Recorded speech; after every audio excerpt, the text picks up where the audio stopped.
you. I'm calling you later. Okay, here's the plan.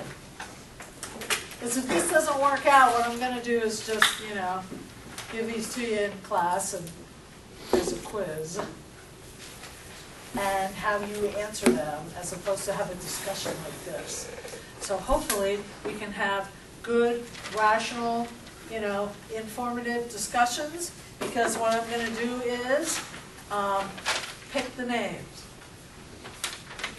Most of you are very lucky because I don't know who you are. So you don't have to worry that I'm picking on you, because I don't know who you are. Not knowing your name is actually a good thing in many ways. So I will call on people. I want different perspectives. You have to know that these questions, I had like 8 written. I only gave you the first 4. Because I'm so nice. But a lot of these questions are just asking your opinion. And so hopefully you'll have a chance to express yourself, and I'll call on other people and I'll hear other people's opinions, and we should gain more thorough understanding, hopefully, of this book without me having to show you deadly dull PowerPoints or PowerPoints like PETA, naked ladies, sitting on the sidewalk with, naked and blood on them. How many of you? No, I'm not going to ask.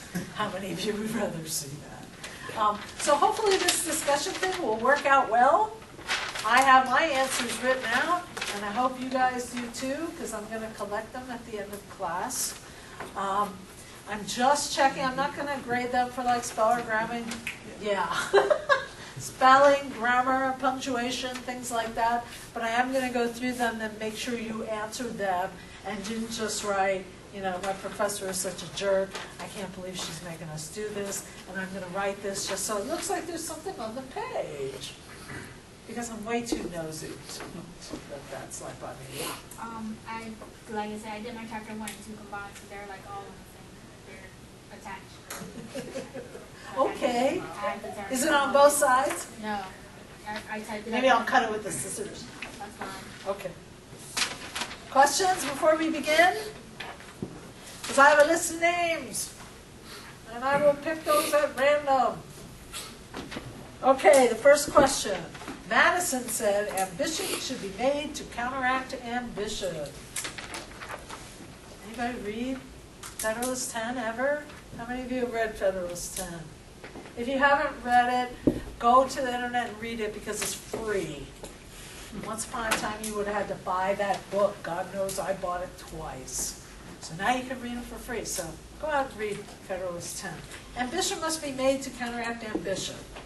Did Madison's admonition that ambition must be made to counteract ambition cure what he called the mischiefs of faction? And why or why not? I did have a name picked out, and it was Lauren. Is there a Lauren here? Go, Lauren. Oh, man. I put yes and no. Good answer. Because the idea of national diversity of interest counteracts groups from one being more dominant than the other.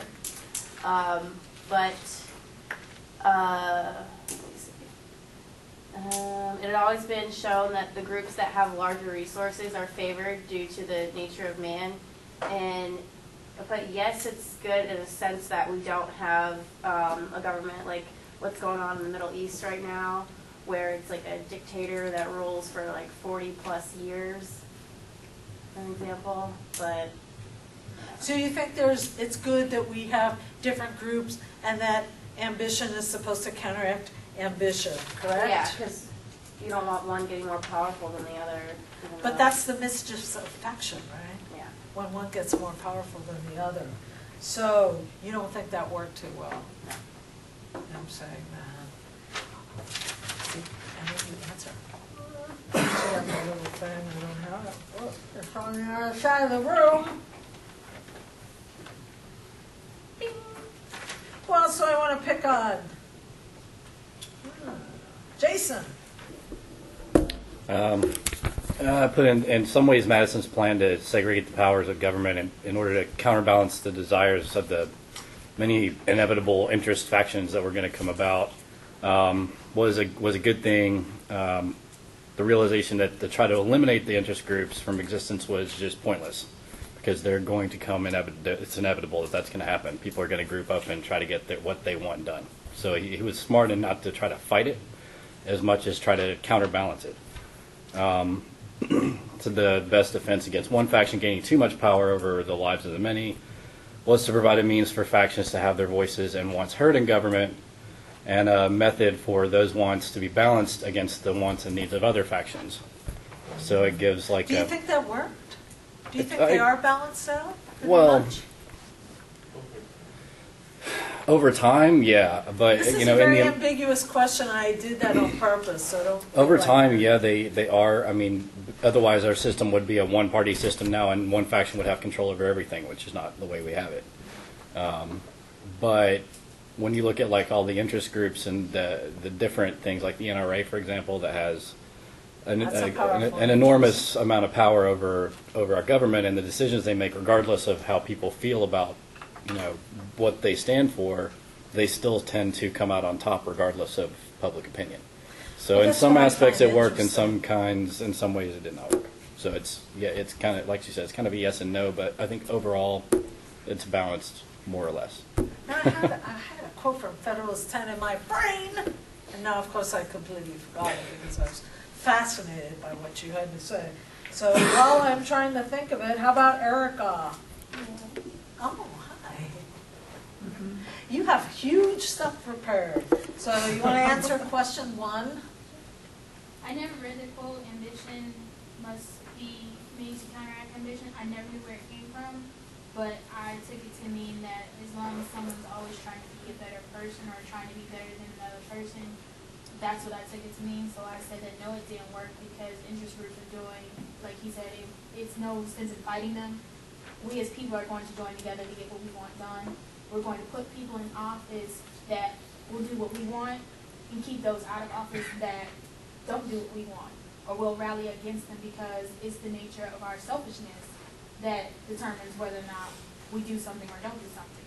If it benefits more than it hurts, we're going to go with the benefits because we don't like pain. Because that's what the second question is about, and I'm glad you touched on that. So, wait, let me call in someone else. Are you Tara? Tara. Yeah, I do know some names. I'm sorry I forgot yours, but it worked out. I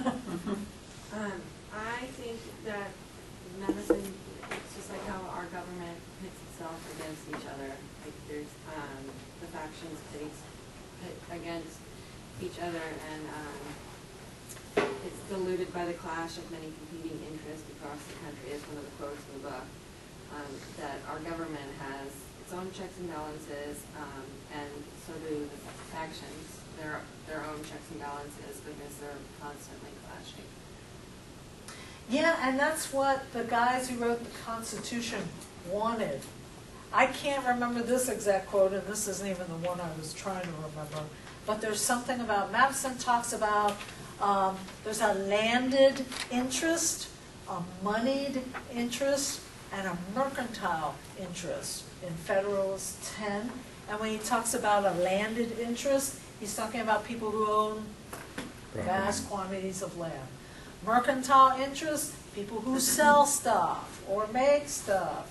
And a moneyed interest were the folks that came here from Europe who had money when they got here.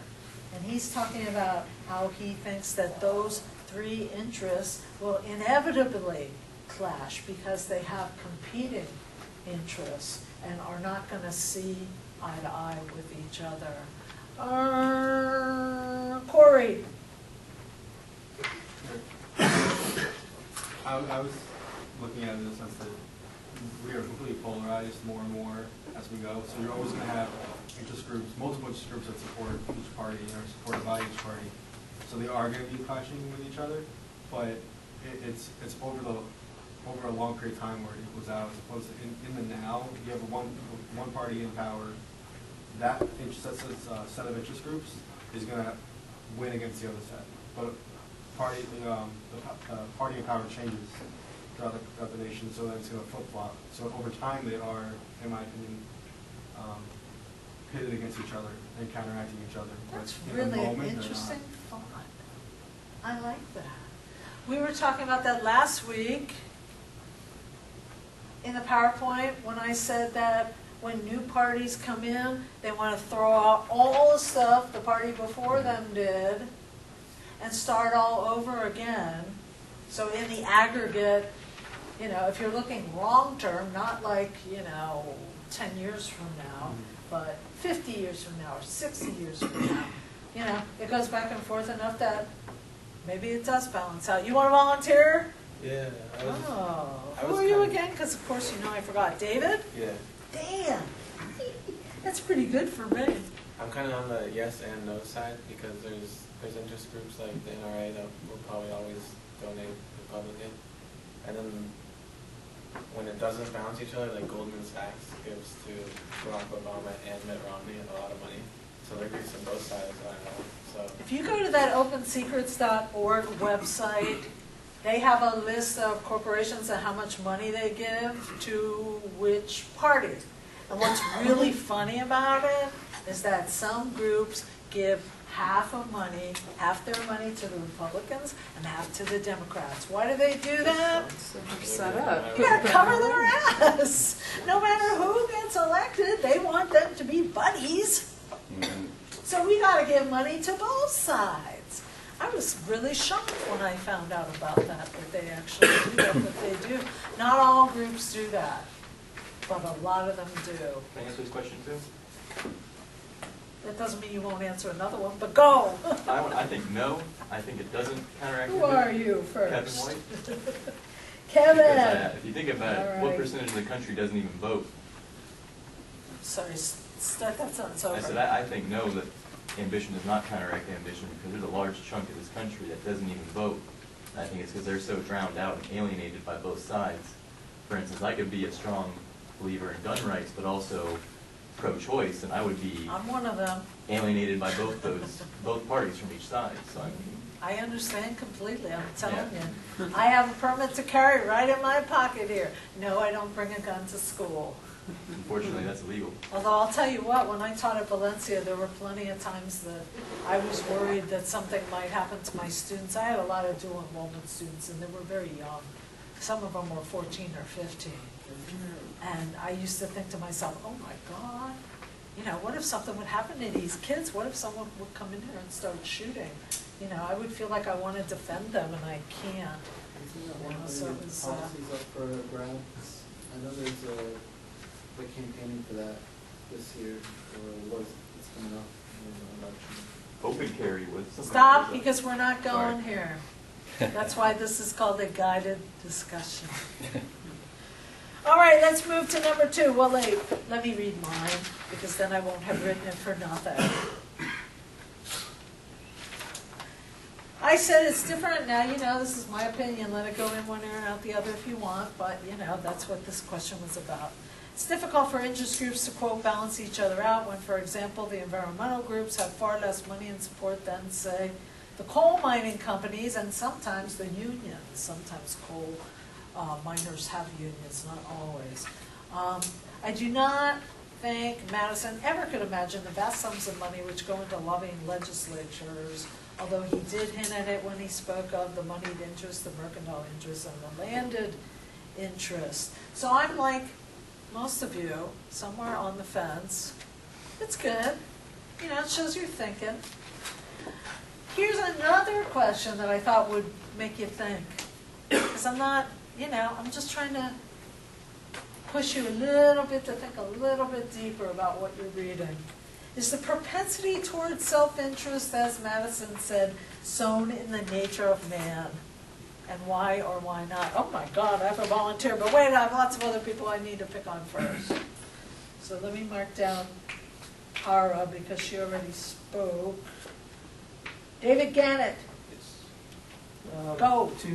To an extent, it's in the nature of man, your self-interest for survival of your young, that type of thing.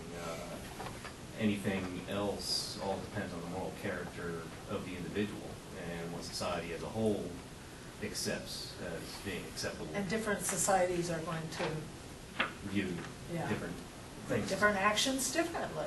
Correct. But you do think that self-interest is a thing and there's nothing, To an extent, and it's up to the individual's character as to whether or not, what he believes is in his best self-interest is in the self-interest of others, or it's it goes into a kind of an ethical morality deal where that's the best way to explain it. you can read it if you Whether want to. whether somebody does something because they want to do it or because they ought to do it.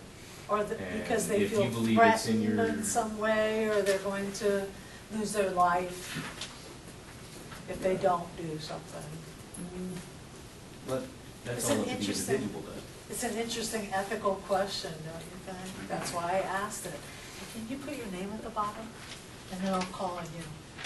Oh, wait, now I have to call on someone else whose name I don't know because I can't pick it out. Ahmed, I know yours. Oh, you're on there. I'm sorry. Okay. Oh, don't put in your name because then I'll know who you are. Go ahead. Question 2. I put that it has been, interest has been shown, in the nature of man has since, during the course of history, because we see all the politicians, all the leaders, most of the time when they do most of the things, it's out of for their own interest, and there's no doubt about it. Do you think people in general are like that, or just politicians? Mostly politicians, or but of course people in general also, they always think of their self-interest. Let me pick people first, because I got to make sure I get through everybody, and then I'll take volunteers. How's that sound? Works for you? Because I don't want anybody to slither through this without having said anything whatsoever. I'm not going to have that. Okay, your take on question number 2, Justin. Oh, hi, Justin. I think self-interest is, this question isn't directly just about politicians. Self-interest is so in the nature of all people. The book used the example that farmers lobby for subsidies. They know full on how it's going to hit consumers in the pocket. It's going to cost more to get, their food at the grocery store, and they know that. And taxpayers too. And my argument at the end of it was that doesn't make people evil. I think the common good is in everyone's heart, but when it really comes down to it, it's kind of drowned out by people's self-interest. I kind of agree with you. That was very well put. Yeah, I used to talk in my American government classes very briefly about how few people actually sell all they have and give to the poor. You don't see anybody saying, gee, I'm going to, I guess there's some monks somewhere, some nuns that don't really have any possessions. But there's not too many people that actually do that in real life. Your name is Ian. Go ahead with question 2. Well, I actually agree that people are sown in nature of men that they are going to be with self-interest, and the reason for this is because people in history in general have always gone for greed. There's very few people who show, and if you want to go with Abraham Maslow, pyramid of hierarchy, Yeah. very few Who people knows are- who that is besides Ian? I think I remember that from Maslow's hierarchy of needs. Please don't Oh, yeah. make me put that on the board. Because I don't really remember all of them. Go ahead. Very That's a few- sociology thing. Very few people actually will or have ever reached the level of selflessness. Self-actualization, Yeah. yeah, is the top one. But people usually are going to go for their own self-interest because they're greedy. It's the same idea of why communism will never work. Because people are greedy, it's not going to be... You are preaching to the choir. I give that speech. I've given that speech before. People I've said that in my heart, I believe that if people were good, communism would work. If people were selfless, if people said, here, I only have this much, but let me give you half of mine. If people were, but you know what? Madison said, people are evil. And I know they're evil, especially politicians. Serious. That's why they wrote the Constitution the way they did, with checks and balances and separation of powers, because they knew. The guys who wrote the Constitution were prepared for evil people to run the government, at least, evil in that era. Sometimes it can get more evil, I guess, as time goes on. But yeah, I always said, people who believe that communism will work, and don't get me wrong, I think it's a wonderful idea. I think it makes me feel all warm and fuzzy inside. But you know what? People aren't like that. In my experience, maybe there's some people who are. Go ahead, Liz. I wouldn't call it evil. I wrote that it's sown in the nature of man because it goes back to like your natural instinct, State of nature. It's the urge to fight for one's interest. It's just the same as a survival as a survival instinct. So it's not necessarily evil as much as it's your interest of existence or inexistence. That doesn't make you evil. I mean, animals, eat each other all the time. They are not evil. Yum. I mean, no, I'm just teasing what I you. mean? Go ahead. Well, that's what I was going to say.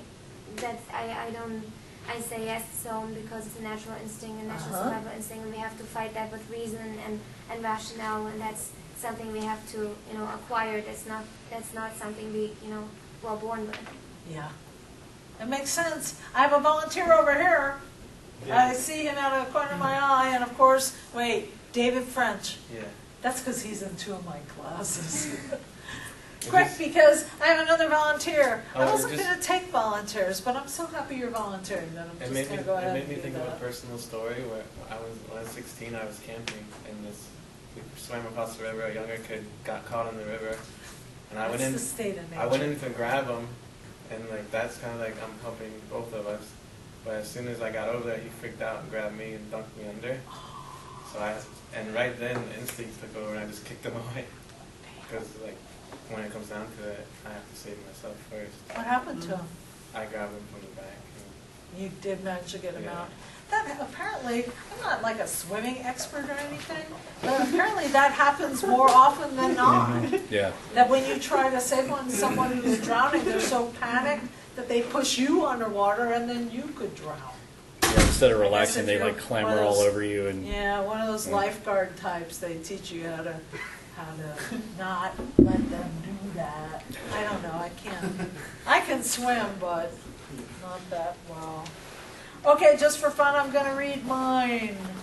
Oh God, I sound so smart when I write. And this I just did off the cuff. If you ever read my writing, you'll say, she wrote that, because that's what everybody does. I'm a really good writer. If I talked anyway, in any way, the way I write, but I don't know how that works. Anyway, I am of 2 minds on this question because our government is based on this assumption. We have all kinds of safeguards written in the Constitution which are supposed to guard against any one interest taking control of the government. But what if we started with the assumption that mankind is good? Self-interest is self-fulfilling prophecy. Don't most people want to help other people or causes given the chance? Don't more Americans contribute to charitable causes than any other citizens of any other country? So I was kind of saying, maybe because we think we're evil, it makes us more evil. And I'm just using evil as a, colloquialism. I could just as easily use any other word than evil. Dr. Evil. You guys are too young for that, aren't you? Everybody is evil. I can't help it, I had to do that. Okay, you guys ready to move to the next one, do you think? Oh, speaking of good or evil, our interest group's good or evil. Let me pick a name. Marvin. Please go to the restroom. Ah, I'll give him a chance. How about Brett? Okay. I don't think that interest groups are evil. However, they don't help when it comes to policy decision making because they can sway the minds of politicians.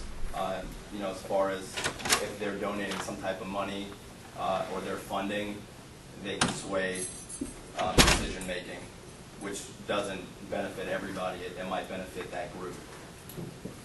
Do you think they can be used for good purposes? It depends if you have an interest in that Something group. good. Right. Yeah, I do. I do too, Brett. I I agree do. That's with why you. I don't think that they're evil. They can be good They and they can. can be evil. Depends on your perspective. It depends, absolutely. That's, why do you think I'm asking you these questions? I'm not gonna, There's you always somebody know, that thinks it's bad, right? I generally don't ask you to recite facts that you can look up on Wikipedia, you know, or what year did such and such happen, or whatever. I want to see you guys are thinking. That's the whole idea, your critical thinking skills. Ian, you have a comment? Who is it that said that political parties are necessarily evil? What does that mean? I said, who was it that Political parties are a necessary evil. I don't know who said that. Sounds Lincolnish, but I'm just guessing. I was going to say, it said- sounds Yeah, like, new interest group. it sounds like, because they were talking about the Federalists versus the Anti-Federalists, which were our first two political parties. And I don't remember anybody saying that, but it sounds, to me, if I had to pull a name out of the air, it sounds like Alexander Hamilton. But that's, Well, then I might be I have something never, else that but I've never to me heard that is before. is Now I'm gonna have to necessary look that up, you know that again. You guys I might drive just be me relating something nuts. else to being unnecessary evil. Okay, where were we? probably Interest groups are Franklin. good or evil. Who was Probably just Franklin. talking? I answered your question. Okay, and I got you. And you're volunteering, so go. I want to read that too. Okay. Well, you're gonna get a red dot now. You gotta tell me what your name is though. Carol. Carol. Okay. I think that they're mostly good, at least in the beginning. Because when the common good is taken into account rather than personal gain, money, capitalism, greed, change things and good intentions become something evil. It changes. There's a quote, although I don't know who said this one. The road to hell is paved with good intentions. Wait a minute. Which one of you is? One of you guys is Zachary, right? Go. I think it's exactly, I'm sorry, what was your name? Carol. Carol was saying is that they do start with the idea of it is good. And as a whole, as an interest group as a whole, I think it is good. And the questions they raise and everything like that needs to be answered. But I think it goes back to question 2, where each person is still driven by self-interest. Because that is sown in the nature of every man, I believe. Which is going back to something Madison writes, which is men are more likely to try to impress each other than they are to cooperate. That's interesting. And a guy just said that. Can I write that down? I think that all the time, but see, I'm a woman, you know. So I don't want to say that too loud. Another volunteer, just for fun? Oh yeah, now wait a minute, now I have to try to remember your name, because you're in my other class. And if I don't, am I going to be in trouble? Your name isn't Brandon, is it? Damn, I'm good, okay. Go ahead, Brandon. I just wanted to say that I think that they're mostly good, only because interest groups that are made up of people represent a small group of people who think a certain idea, but they're not necessarily the whole population. There are other people out there who aren't part of their interest groups that also agree.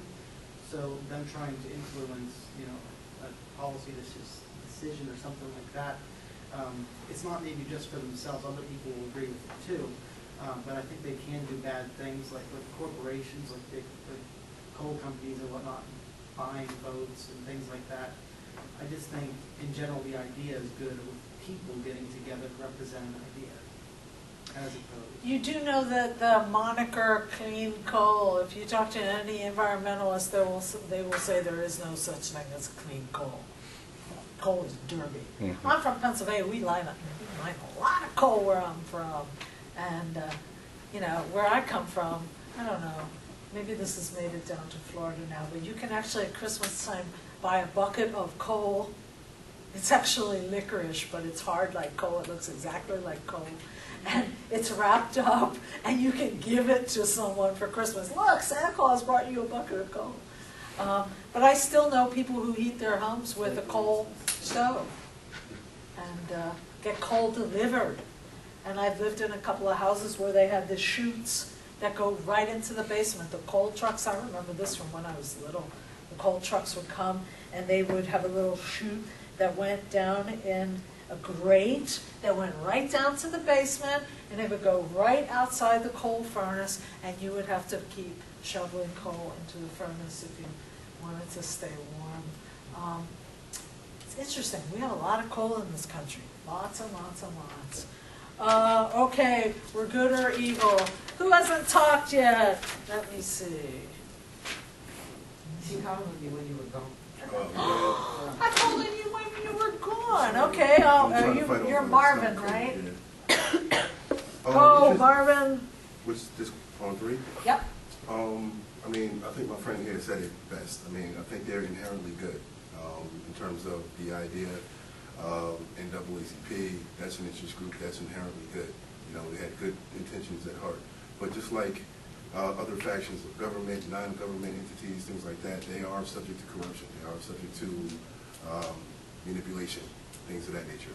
So it goes back to the human nature of self-interest, things of that nature, that makes interest groups appear to be bad.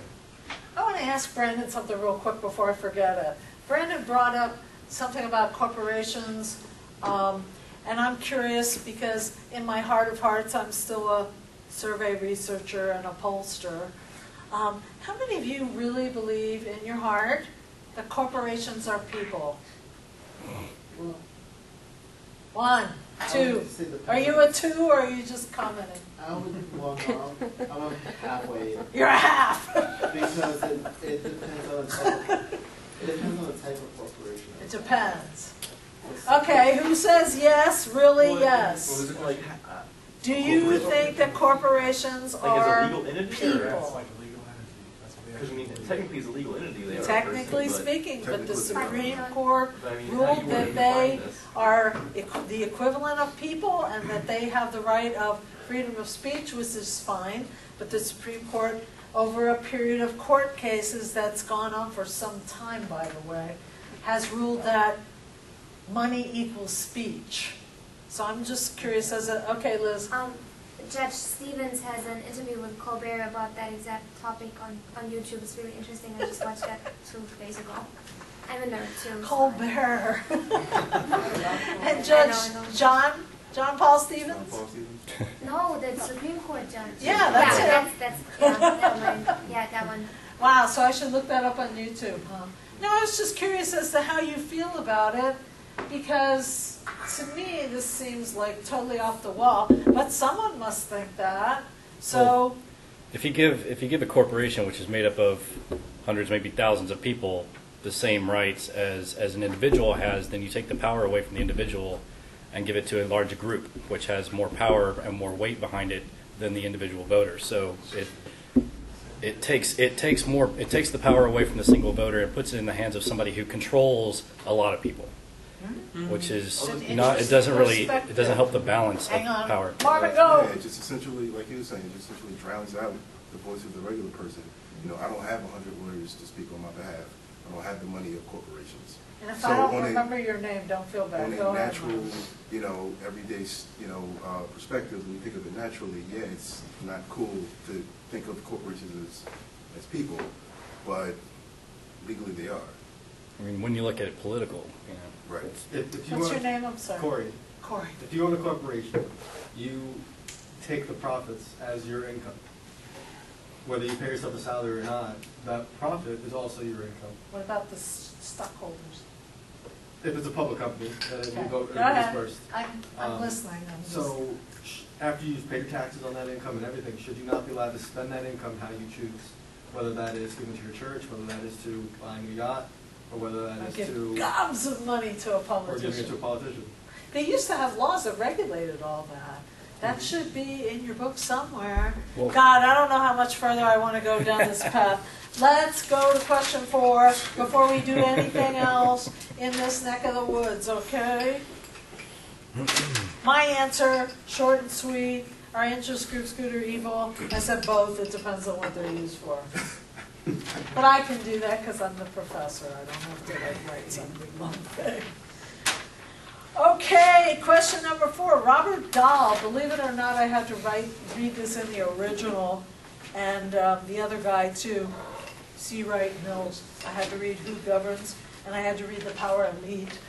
The stuff they make you read in graduate school, I'll tell you what.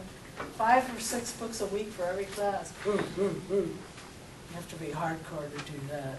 Anyway, Robert Dahl states that his research indicates that elites don't govern. Do you believe that? And why or why not? I'm going to try to get to everybody. So, wait a minute. David, not you, David. The other David. You already talked and I didn't mark you. I'm sorry. How about John? Go ahead, John. Answer question 4. Well, elites may not govern directly in a person, but I think they govern by influencing who does make the decision. That's a very interesting comment, John. They're kind of behind almost every aspect that controls government, state, federal, local.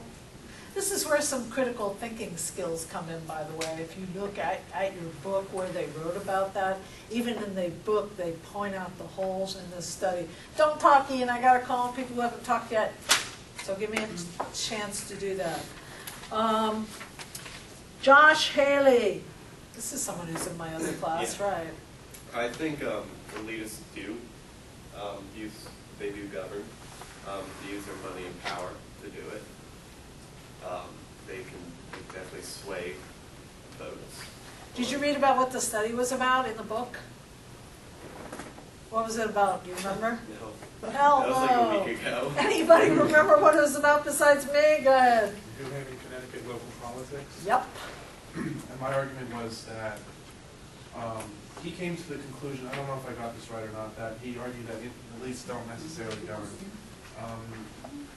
My argument was, and I guess it kind of briefed on the main critic's argument in the book, was that he got to that conclusion because there was no stake for elites in any of those local issues. Yeah. And that elites do govern, not directly. They have the power, they have the power to either pay off politicians to yank legislation from the agenda or to influence it. But basically, the whole argument was that when elites have a stake, they do govern. But when they don't have a stake, they just don't care. That the things that quote unquote elites care about never even come to the table. You know, that you say, well, okay, we're going to have a school board meeting and we're going to decide whether this book should be included in our library, because every now and then people pitch a fit about some book they don't want in the library. You know how that goes. And they never even argue about should we have public schools with teachers? Should we even have public schools? Should we be paying for public schools? Should we just give up the whole idea of public schools and do something online? You know, because that keeps the school, you know, you don't want to lose your school board seat if you're on the school board. This is a bad example, but just go with me. One of the things that I used to yell about when people said, schools need more money, schools need more money. You know what I used to yell? You'll love this. I used to say, Socrates taught under a tree! So I don't want to hear it. New school buildings. I don't know. Now that I've taught in some new buildings and old buildings. Quick, Ian! I know you've done online teaching. How Yeah. do you feel at the fact that every student nowadays would have to learn from behind a computer instead of having actual interaction with people? Don't let me forget you, Liz. My experience with teaching online is that there's some people that it's really, really good for and other people that it's not. There are some courses that I would rather die than take online. One of them is statistics. Just like, man, if there's one class where you need somebody to hold your hand and walk you through it, it's statistics. There are people that teach that online. I don't know how. Mm-hmm. I would could rather- never have learned that out of a book or online by reading on my own. I just couldn't. I'd rather sit in here, but I mean, than do it online, but the fact that they don't offer enough night classes, I have to do online courses. Erica? Because I feel like it's not fair, because when I started going to school, computers were a luxury. Now, my 14-year-old little brother has 3-4 nights where he has to spend at my house to do computer homework that consists of him printing off a piece of paper, that consists of him reading an internet article, that consists of him doing everything. This child, the only way he's getting his socialization is through us. When we were little, that's how you got your socialization. That's how you learned what to say and who to say it to. That's the way you learned How to act in public. That's how you took things from home and spread them abroad, or you learn what other kids are like and what other culture is in. People are like, you can't learn that stuff at home in no computer. You become egocentric and very, very, very, very selfish. And then when you get thrown into the real world, when you gotta go to work and you're going to college, to work with other people. You don't know how to deal with people. Yeah. You become agoraphobic and claustrophobic. There are ways to do group stuff in an online class, but I've done stuff like that, I and have you no know what? motivation in an online class. I'm sitting here in front of you, and I can get it done. People will say things, and I know none of you have ever done this, I am quite certain. Students will write me stuff in an email that they would never have the balls to say to my face. I read the email and I'm like, you're kidding, right? You did not just say that to me.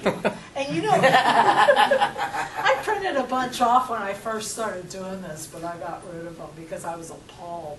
So I write back, and I say, come to see me in my office. And when they came to see me, I would have the email right in front of me. I would say, okay, you want to discuss what you wrote here? And usually, none of them had the guts to say it to my face. None of them. So you will find people participating in online discussions, which is supposed to be group work. This is so off topic, I'm sorry. That will say stuff in an internet discussion that they would never say in a classroom.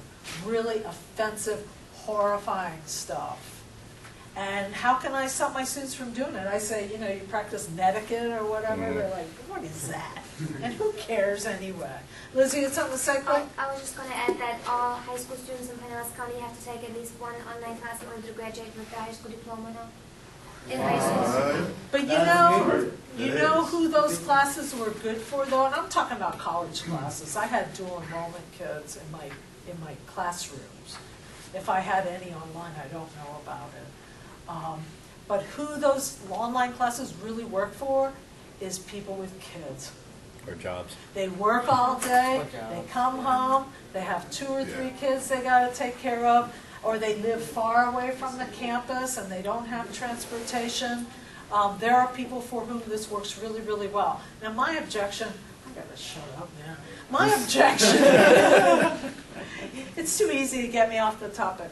My objection was, it's too easy to cheat. You actually got a good. You're confessing right here in front of everybody?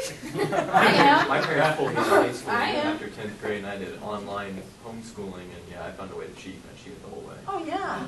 There was a woman. Really? I have to say this. Why? There was a woman where I taught. I'm sorry, cheating is not fun.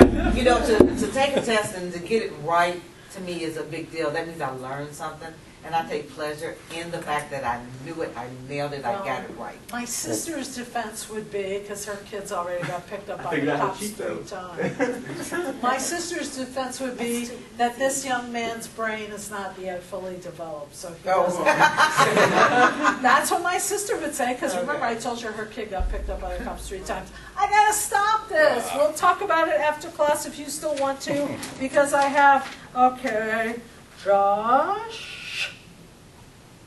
Jessica! Where's it, Jessica? Hi, Jessica. Hi. I agree that the league do not govern. I do believe, however, that they have very much influence. I believe the government is concerned of the reactions of people as a whole more so than a particular group. I believe that the groups and people with more money definitely have more of a say on what is done and is not done. And people running for office are usually dependent on campaign contributions that come from the wealthy. So in order to keep the money coming in, they still have to do what the people funding the elections want. But I believe that overall, the American people are their priority. Now, just to be the devil's advocate, because I completely agree with that, but just to be the devil's advocate, if you read books about money and its influence in the Congress, if you study data, I may have told you guys this before, I had a professor at my master's degree program who did nothing for his entire career except for try to prove that money influences the way a congressman or woman votes. Because it's so hard to find the money, it's so hard to track it back to who it is, that they can't really, what they will tell you is the money only buys face time. That's what they'll tell you. They'll tell you it doesn't really influence the way they vote. And there are political scientists who have made a whole career of trying to prove or disprove this hypothesis, because they haven't really been able to do it very well. Wait, Okay. Corey! Corey, Are you sure there's only one Corey in here? Keeper? Yeah, okay. Sorry, I'll go Corey. again, No, wait, let me get in the last two people. Jessica, just talk. How about Mark? Go ahead, Mark. We've been waiting this entire class to hear from you. So wait. There's not too much else to add. Obviously, they rule correctly. Yo! Okay. Are you guys done? Because you only have a few minutes to wait until you can talk after class. Go ahead, Mark. I'm sorry.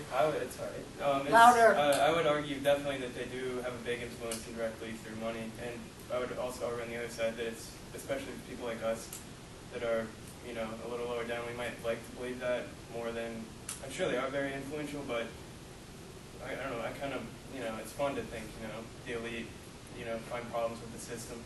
Also, directly, people like Mitt Romney, you know, Bush, a lot of the people actually do get directly through their influence power. They meet people and can rule directly through their, you know, elite resources. Money talks. I have one more person, and that's you. I thought you forgot about me. No, God, do you go by Pietro? No. What am I supposed to call you? You told me that before, didn't you? And it completely slipped my mind. Yeah. Don't do drugs, okay? Go ahead. You gotta tell him why I said that. You weren't here the first class, were you? Yes, he was. And he wasn't. They let that go. They went in and out. Well, don't do drugs because of that. Go ahead, Peter. Correct me if I'm wrong, but doesn't Dell say I sure will. elites don't come from a narrow stream of elites, but they're broader, so they have to compromise within themselves nonetheless? Or did I just... I don't know. I'm not sure, because you remember I had to read this book. So Anyways, he was doing it, but go ahead. I just think that they don't influence directly, but I would say that there's definitely more strong influence than the lowlies or we have compared to them. The hoi polloi. Who knows what that means? I used to know what that meant. The little people. The proletariat. Higher class, yeah. I believe I've hit everybody. So let me read my little thing, because I have a point to make that no one else has made, and I'm not going to call on people to try to make them say it when I'm not sure anybody is going to say it and doesn't have this experience anyway. But as you guys already know, I lived in Connecticut for 3.5 years. Those 3.5 years are the most miserable years of my life, except for the time I spent in the Army, which was even worse. And Robert Dahl studied, what town did he study? New Haven. Yeah, if you're from Connecticut, it's not University New of Haven. Yeah, University studied there. Sorry? I think he studied at Yale University. No. But the government that he studied was in New Haven. That's how you pronounce it? That's how they pronounce it in Connecticut. Don't say New Haven, they won't know where the hell you're talking about. And I know because I did surveys there when I was in grad school. I did a little bit of polling there. And if I said New Haven, they'd say, what? And then I'd say, New Haven. And they'd say, oh, yeah. Okay, I know what that is. Robert Dahl studied New Haven, Connecticut. And I don't know if you guys know this. Like I said, I probably wouldn't either had I not lived there. But the states in New England are really small. Maine's a little bit bigger. You know, but Connecticut, I used to joke that Connecticut was the size of Hillsborough County. And it might be exactly that size. You can drive from one end of the state to the other in 2 hours. You saw that Massachusetts guy, he's the selectman.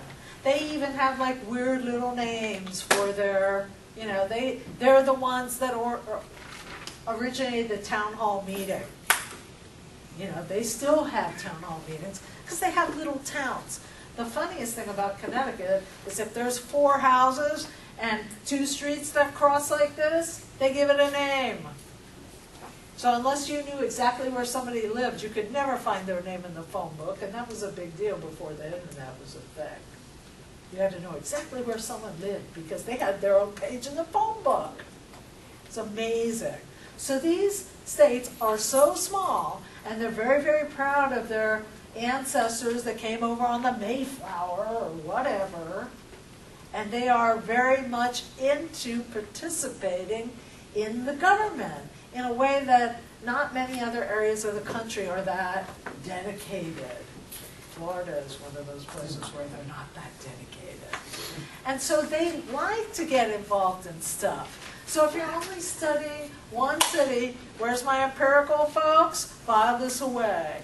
If you're studying one city and trying to, the word is extrapolate that out to mean that all cities are like that or all countries are like that, you're wrong. New Haven has a lot of things about it that make it particularly conducive to citizens getting more involved than they would in other places. So I think that study is really bad. And